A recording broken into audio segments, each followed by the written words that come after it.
नाथ यहां पर पहुंचे हुए, सीधी तस्वीरें आप तक पहुंचा रहे हैं महराजगंज से, जहां पर सीएम योगी आदित्यनाथ क्या कुछ कह रहे हैं। मंत्रिमंडल के मेरे वरिष्ठ सहयोगी प्रभारी मंत्री महाराजगंज जनपद से दयाशंकर मिश्र दयालु जी, नौतनवा के लोकप्रिय विधायक श्री ऋषि त्रिपाठी जी, माननीय विधायकगण पनियारा से श्री ज्ञानेंद्र सिंह जी, सदर से श्री जयमंगल कनौजिया जी, पूर्व विधायक फरेंदा श्री बजरंग बहादुर सिंह जी, भारतीय जनता पार्टी के जिला के अध्यक्ष श्री संजय पांडे जी, पूर्व जिला महामंत्री श्री प्रदीप सिंह जी, नगर पालिका नौतनवा के अध्यक्ष श्री ब्रजेश मणि त्रिपाठी जी, ब्लॉक प्रमुख श्री राकेश मदेसिया जी।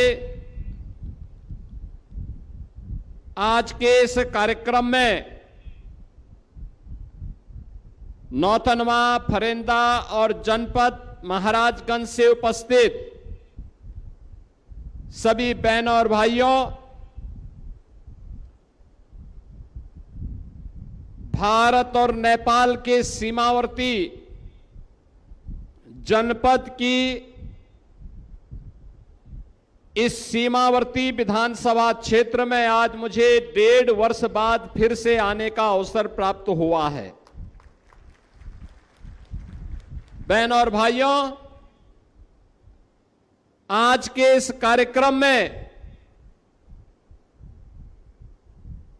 208 करोड़ रुपए की परियोजनाएं, जिनमें ज्यादातर नौतनवा विधानसभा की हैं और कुछ फरेंदा विधानसभा की भी हैं, इन सभी परियोजनाओं के लिए नौतनवा विधानसभा के विधायक, यहां के माननीय सांसद और केंद्रीय मंत्री श्री पंकज चौधरी जी को और पूरे जनपद वासियों को मैं हृदय से बधाई देता हूं, अपनी शुभकामनाएं देता हूं। बहनों और भाइयों, भारत और नेपाल दोनों मित्र देश के रूप में एक साझी विरासत का प्रतिनिधित्व करते हैं। दोनों देशों के बीच में एक साझी विरासत है, रोटी बेटी का संबंध है। नेपाल के लोग भारत के अंदर और भारत के लोग नेपाल के अंदर बिना किसी बाधा के आते जाते हैं और बौद्ध तीर्थ स्थल होने के नाते देश और दुनिया की निगाह भी इस पूरे क्षेत्र में बनी रहती है। उन स्थितियों में बौद्ध परिपथ का हिस्सा होने के कारण दो देशों के सीमावर्ती क्षेत्र का हिस्सा होने के नाते सुरक्षा के लिहाज से भी और भारत के नागरिकों को, महाराजगंज जनपद के नागरिकों को, नौतनवा और फरेंदा के नागरिकों को कहीं भी विकास के पैमाने पे अपने आप को, कहीं भी उनको अपने को पिछड़ा महसूस होने की नौबत ना आने पाए। और नेपाल का भी कोई हमारा मित्र देश का नागरिक भी अगर अपने किसी कार्य के लिए अपने रिश्तेदारी में, नातेदारी में इस क्षेत्र में आता है, उसको भी आने जाने में परेशानी न हो, इसके लिए विकास अत्यंत आवश्यक है। और उन्हीं कार्यक्रमों की दिशा से एक बार फिर से मुझे आपके बीच में आने का अवसर प्राप्त हुआ है। मैं इसके लिए ऋषि त्रिपाठी जी को, भारतीय जनता पार्टी के सभी कार्यकर्ताओं को हृदय से बधाई देता हूं और उनको धन्यवाद भी देता हूं। आज बहनों और भाइयों, विकास की जो एक प्रक्रिया है, ये बिना रुके, बिना डिगे, बिना थके अनवरत चलेगी। बिना रुके, बिना डिगे, बिना थके और बिना झुके चलेगी। इस बात के लिए आश्वस्त करने के लिए आज मैं आपके पास आया हूं। भारतीय जनता पार्टी 1980 में बनी। भारतीय जनता पार्टी बनने के बाद पहली बार नौतनवा में भारतीय जनता पार्टी के सहयोग से नौतनवा विधानसभा सीट पर कमल और भारतीय जनता पार्टी के सहयोगी प्रत्याशी की विजय हुई। मैं इसके लिए नौतनवा विधानसभा क्षेत्र की जनता का हृदय से आभार व्यक्त करता हूं और उनके उसी कर्ज को भुगतान करने के दिशा से जो भी प्रस्ताव मेरे पास यहां के लोकप्रिय विधायक के द्वारा और लोकप्रिय सांसद जी के द्वारा दिया जाता है, मैं उसको तत्काल स्वीकृति देता हूं और नौतनवा विधानसभा क्षेत्र विकास के पथ पर तेजी के साथ आगे बढ़ता है। आज आपने परिवर्तन देखा होगा और ऐसा तो नहीं है कि ये मुझसे कोई छुपाई हुई बात हो। मैं तो यहां पे आता ही रहता था। जब मैं सांसद था तो मेरे लिए महाराजगंज जिला ऐसे ही था जैसे गोरखपुर संसदीय क्षेत्र का कोई भाग हो। कोई भी समस्या होती थी, यहां पे आंदोलन करने के लिए मैं आपके बीच में हमेशा उपस्थित रहता था। भारतीय जनता पार्टी के कार्यकर्ता और हिंदू या वाहिनी के कार्यकर्ता हमेशा आपके हितों के लिए लड़ते हुए दिखाई देते थे। बहनों और भाइयों, और इसीलिए यहां की एक एक समस्या को हम जानते हैं। याद करिए 2017 के पहले इंसेफ्लाइटिस की बीमारी एक महामारी के रूप में यहां के नौनिहालों को समय काल कल्पित कर देती थी। स्वास्थ्य की सुविधाओं का कोई पुरसा हाल नहीं था। अव्यवस्था और अराजकता का सा वातावरण था।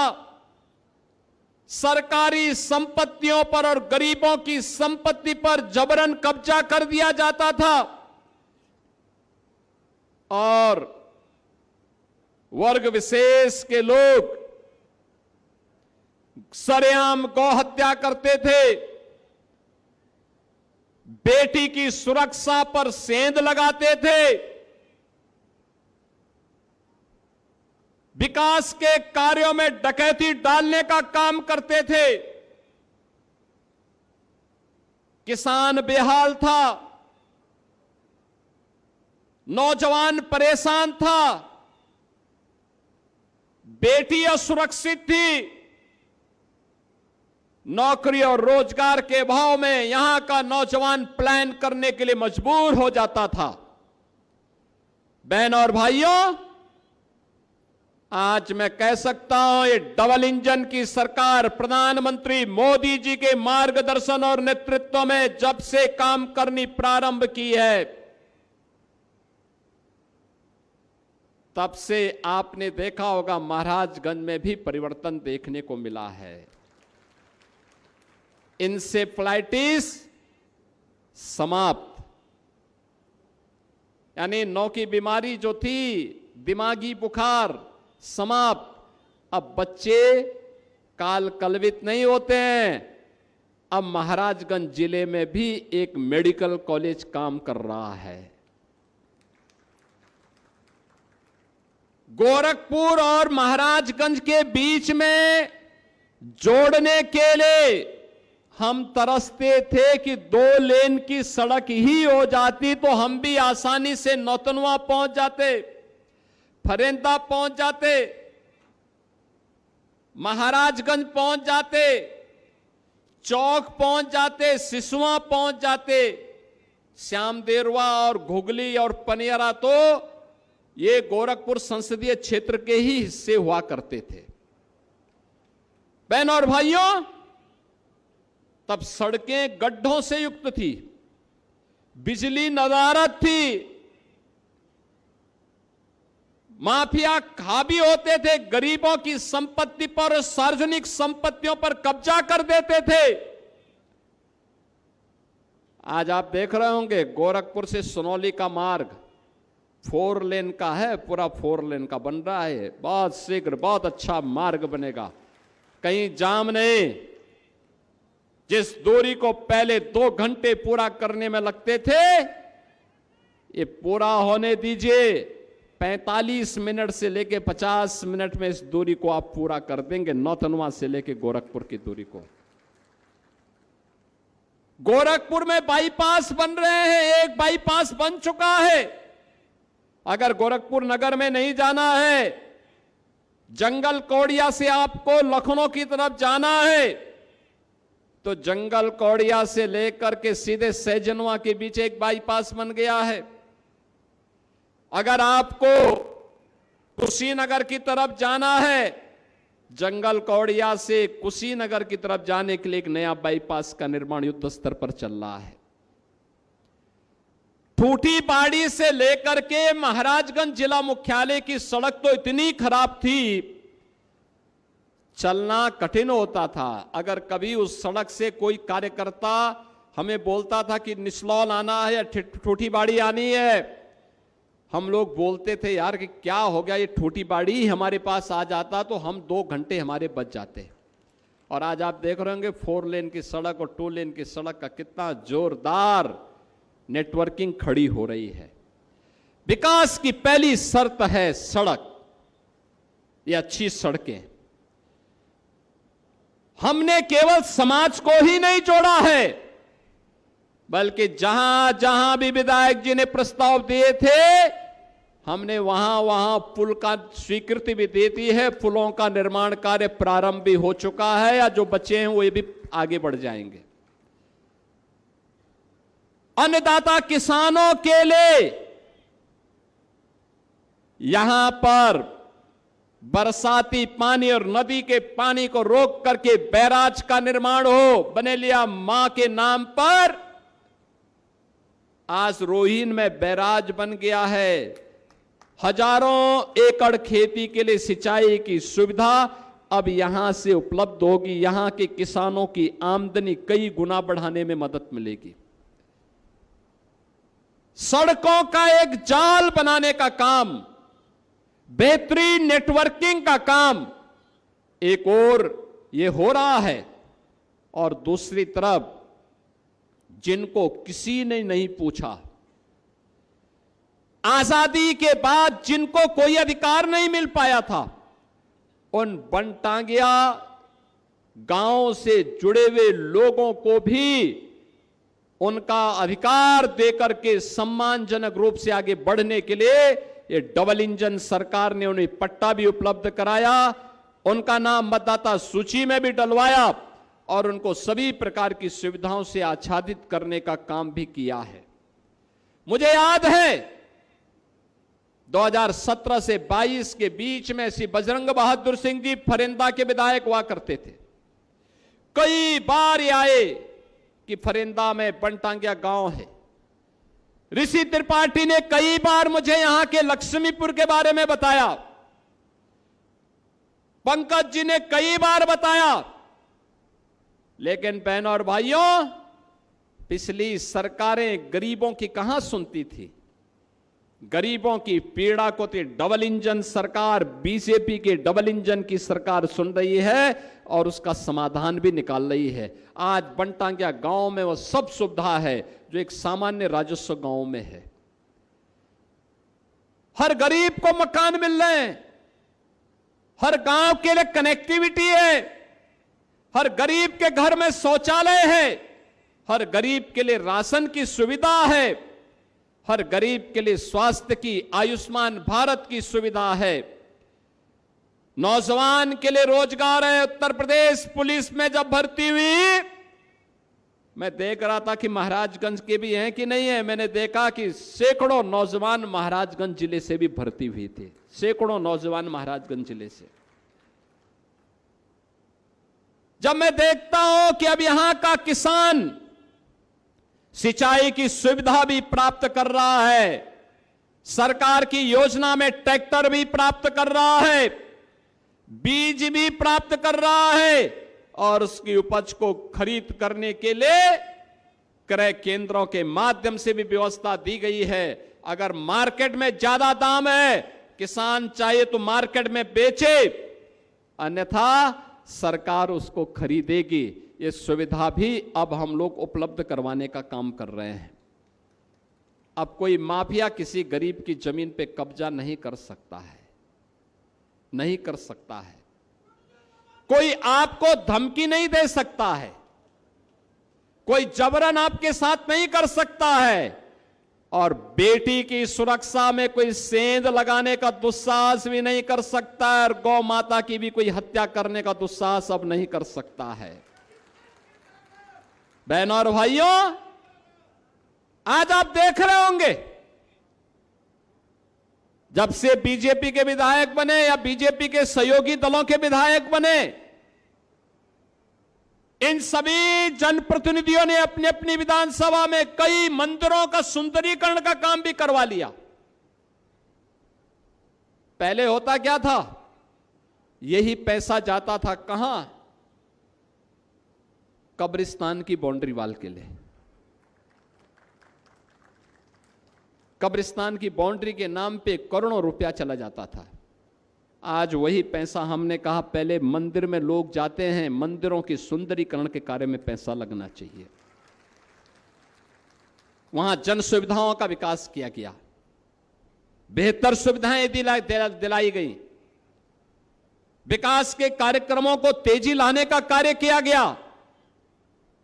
विकास आज सिर चढ़ करके बोल रहा है, और ये काम तब संभव हो पाया। मैं लाख चाहता कि बनेलिया माई के स्थान पर, बनेलिया माई के नाम पर रोइन में बैराज बन जाए। अगर आपका विधायक इस समय पे प्रस्ताव नहीं दे पाता, सही सांसद, सही विधायक आप नहीं चुनते, क्या ये संभव था? ये बन पाता?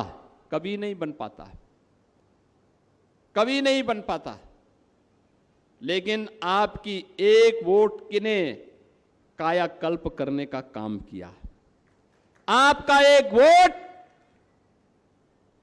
गोरखपुर से सुनौली मार्ग को 4 लेन का बनाने में कायाकल्प करने का काम कर रहा है। यह आपके वोट की ताकत है। जब सही जगह लगेगा तो विकास होगा, सुरक्षा होगी, नौजवान के लिए रोजगार की सुविधा होगी, अन्नदाता किसान के लिए सुविधा होगी, हर बेटी को सुरक्षा मिलेगी, हर गरीब के घर में शासन की योजना का लाभ मिलेगा। लेकिन जब यही वोट हम जाति के नाम पर बंट करके देते हैं, क्षेत्र के नाम पर बंट करके देते हैं, परिवारवाद के नाम पर देते हैं, तो उसी से माफियावाद भी पैदा होता है, अराजकता पैदा होती है, गुंडागिर्दी पैदा होती है, गरीबों की जमीनों पर, सार्वजनिक जमीनों पर कब्जे की दुष्प्रवृत्ति भी वहीं से प्रारंभ होती है। और डबल इंजन सरकार ने उसको रोका है। आज बहनों और भाइयों, आप देख रहे होंगे उत्तर प्रदेश में 17 के पहले जिस उत्तर प्रदेश में नौजवान के सामने पहचान का संकट था, कोई नागरिक अपनी पहचान उत्तर प्रदेश के बाहर देने में संकोच करता था, स्वास्थ्य की सुविधा नहीं थी, किसान आत्महत्या करने के लिए मजबूर होता था। आज वही उत्तर प्रदेश जिसको लोग बोलते थे कि बीमारू प्रदेश है, अब बहनों और भाइयों अब बीमारू नहीं है, भारत का सबसे अच्छा इंफ्रास्ट्रक्चर रखने वाला प्रदेश है यूपी आज के दिन पे। एक्सप्रेसवे में 60% हिस्सेदारी यूपी की। भारत के अंदर सबसे ज्यादा एयरपोर्ट संचालित करने वाला प्रदेश यूपी। भारत के अंदर सबसे ज्यादा मेट्रो का संचालन करने वाला प्रदेश यूपी। भारत के अंदर सबसे तेज अर्थव्यवस्था के रूप में आगे बढ़ने वाला राज्य यूपी। और सुरक्षा का मॉडल कैसे होना चाहिए, उस मॉडल को देने वाला राज्य यूपी। आज यूपी का नौजवान कहीं बाहर जाता है या यूपी का कोई नागरिक यूपी के बाहर कहीं जाता है, अब उसको अपनी पहचान छुपाने की नौबत नहीं आती। आज वो ये नहीं कह सकता कि अगर वह नौतनवा का है तो नौतनवा बताएगा, लक्ष्मीपुर का है तो लक्ष्मीपुर बताएगा, फरेंदा का है तो फरेंदा बताएगा, महाराजगंज मुख्यालय का है तो महाराजगंज, चौक का है तो चौक, श्यामदिरवा का है तो श्यामदिरवा, पनियरा का है तो पनियरा, निसलौल का है तो निसलौल, सुनौली का है तो सुनौली बताएगा कि मैं सुनौली महाराजगंज उत्तर प्रदेश का रहने वाला हूं, या मैं महाराजगंज जिले का रहने वाला हूं। तो सामने वाला व्यक्ति खुश होता है, उसके चेहरे पर चमक आती है कि वाह यूपी का निवासी है। उसकी इच्छा होती है कि मैं इससे गले मिल लूं। 17 के पहले ऐसा नहीं था। 17 के पहले आप जब यूपी का नाम लेते थे और महाराजगंज का नाम लेते थे ना, तो सामने वाला प्रदेश के बाहर सामने वाला 10 कदम पीछे चला जाता था आपसे। बहनों और भाइयों, यह परिवर्तन और डबल इंजन सरकार की ताकत क्या है। माफिया मुक्त, गुंडा मुक्त, दंगा मुक्त, कर्फ्यू मुक्त प्रदेश तो दिया ही है। अभी मैं आया यहां पे, श्री ऋषि त्रिपाठी ने घर बनाया, गृह प्रवेश भी है, और आपको बैठे यानी उनको बैठे बिठाए आप जैसे मेहमान भी मिल गए। इतनी भारी संख्या में एक साथ सबके लिए भोजन की व्यवस्था भी है। उनके घर में अखंड रामायण का पाठ चल रहा था। हजारों वर्षों से परंपरा हमारे यहां चली आ रही है, हमारी पूर्वजों ने हमें विरासत में दी। आज हम अखंड रामायण का पाठ करेंगे, भगवान राम का साक्षात आशीर्वाद प्राप्त होगा। लेकिन याद करिए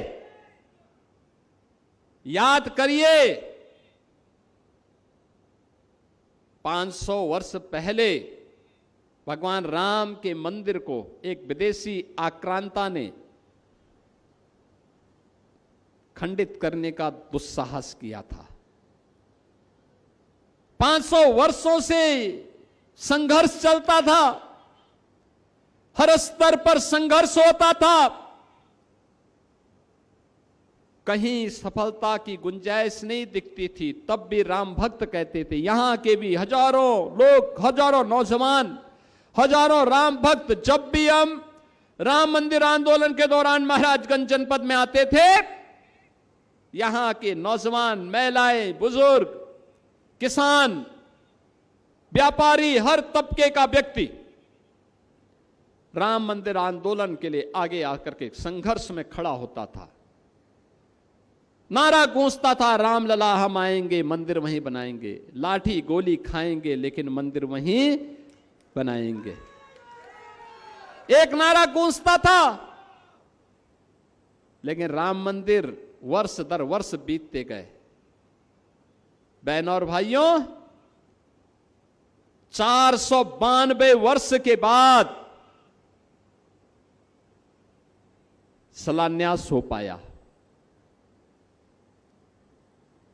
और 496 वर्ष के बाद प्रधानमंत्री मोदी जी के कर कमलों से अयोध्या में राम मंदिर में रामलला विराजमान हो पाए।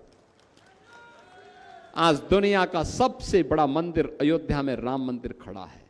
रामलला का आशीर्वाद हम सबको प्राप्त हो रहा होगा।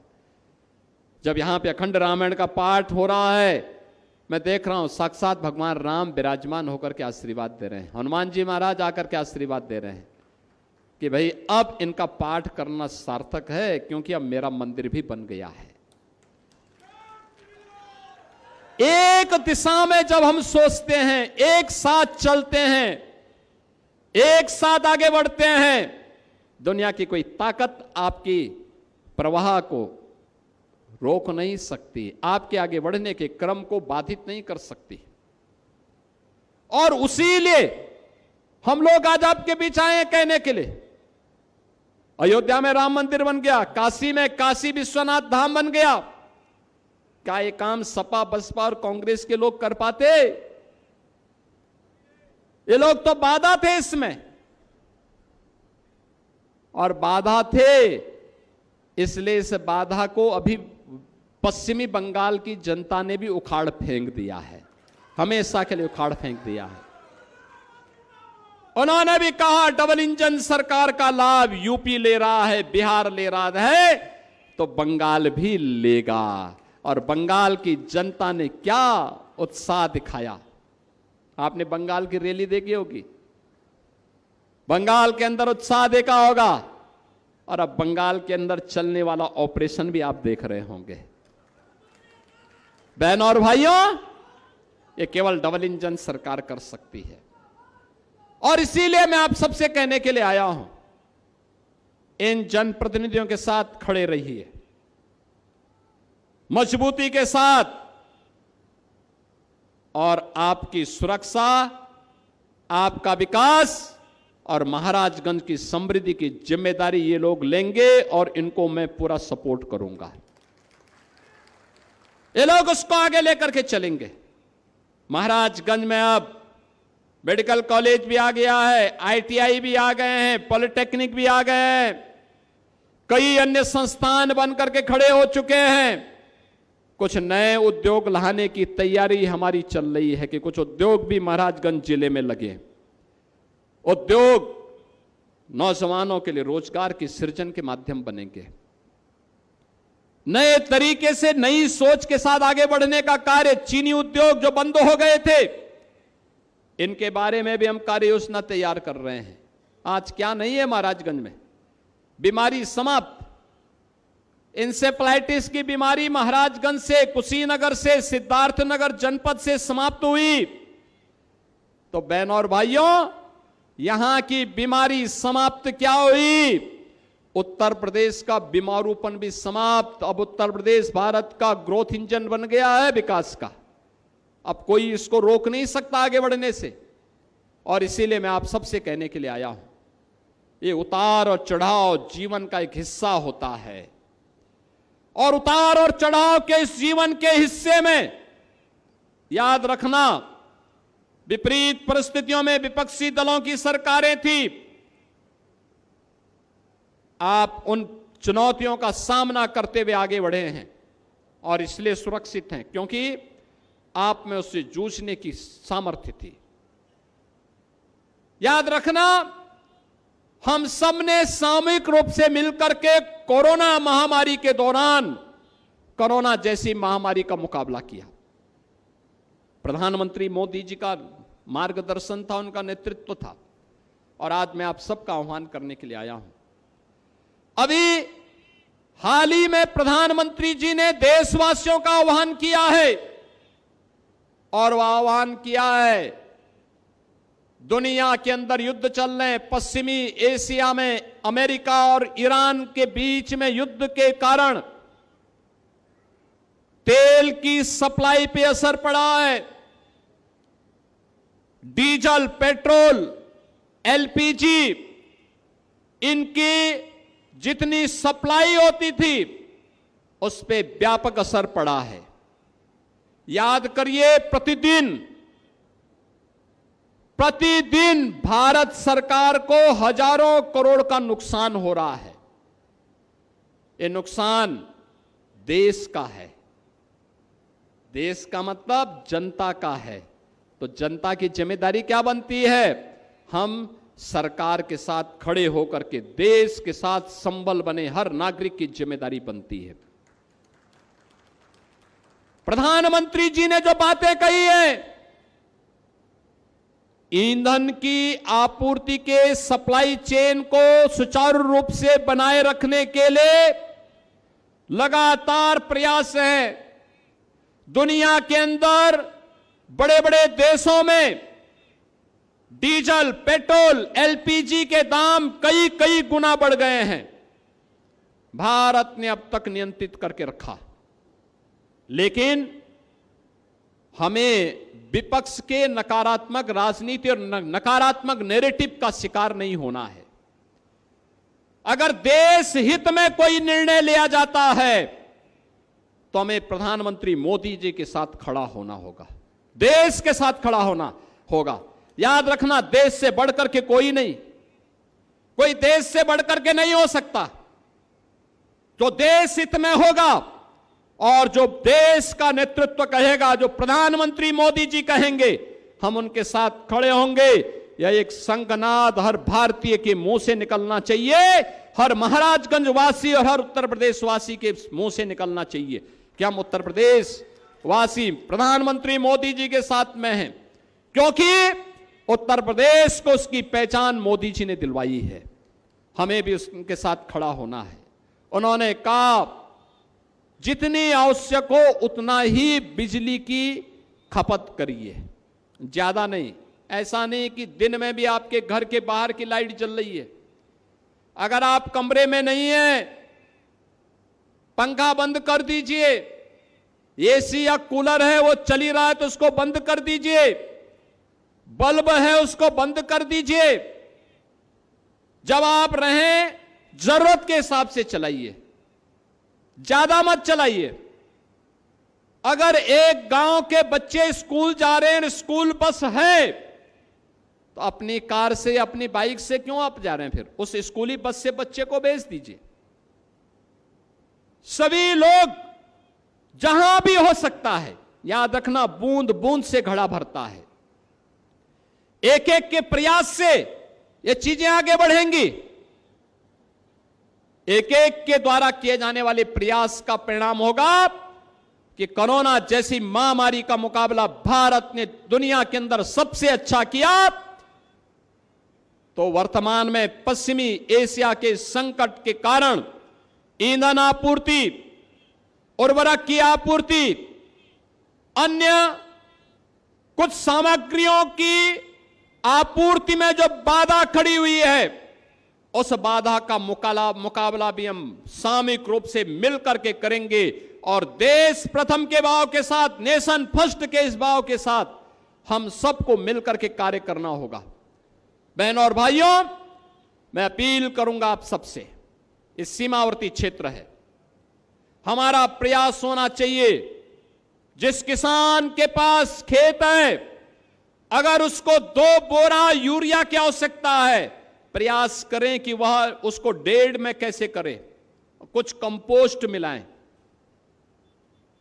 निराश्रित गौ आश्रय स्थल से कंपोस्ट की आपूर्ति करने की व्यवस्था। हमारे यहां की खाद जो महाराजगंज जिले के लिए है, वह महाराजगंज जिले के ही किसानों को मिले, महाराजगंज से बाहर कहीं दूसरी जगह सप्लाई नहीं होनी चाहिए। यह हम सुनिश्चित करें। हर समितियों को, हर कृषि रक्षा केंद्रों को इसके लिए तैयार होना होगा। हर नागरिक को जागरूक होना होगा। हर जनप्रतिनिधि को अन्नदाता किसानों के साथ, जनता जनार्दन के साथ खड़ा होना होगा और उनको समझाना भी होगा कि वर्तमान की चुनौतियों का मुकाबला करने के लिए किसी भी प्रकार की कोई अनैतिक कालाबाजारी को, किसी भी ऐसे गतिविधि को जो उसके कारण अनावश्यक आक्रोश का कारण बने, उसको रोकना होगा। यह हमारी सामूहिक जिम्मेदारी बनती है। और आज इस सीमावर्ती विधानसभा के इस कार्यक्रम के अवसर पर भी मैं आप सबसे यही आह्वान करूंगा कि ईंधन से जुड़े हुए मामले हो, खाद्यान्न से जुड़े हुए मामले हो, फर्टिलाइजर से जुड़ा हुआ मामला हो, या फिर मैं सभी ज्वेलर्स से, सराफा व्यवसायों से भी अपील करूंगा प्रधानमंत्री जी ने जो बात कही है कि विदेश से सोना मंगाने की बजाय हमारे घरों में जो सोना है उसी की मरम्मत कराना, उसी को रिपेयर करवाना, उसी को रिमॉडलिंग करवाना, उसी पर हमें अपना ध्यान केंद्रित करने की आवश्यकता है। हम सब अगर उस दिशा में कार्य करेंगे, अपना पैसा बचाना है, देश का पैसा बचाना है और देश का पैसा बचा करके इस संकट के, इस वैश्विक संकट से हम अपने देश को बाहरने का काम करेंगे। इस विश्वास के साथ मैं आज के इस अवसर पर श्री ऋषि त्रिपाठी जी को गृह प्रवेश के लिए बधाई देता हूं। सभी जनप्रतिनिधियों को और आप सभी को उन्होंने आमंत्रित किया, इसके लिए भी उनको धन्यवाद देता हूं और विश्वास करता हूं कि विकास की प्रक्रिया महाराजगंज जिले में लगातार इसी प्रकार से बिना रुके, बिना डिके, बिना धके अनवरत चलती रहेगी। इस विश्वास के साथ आप सबके प्रति मैं अपनी शुभकामनाएं देते हुए अपनी वाणी को विराम देता हूं। धन्यवाद।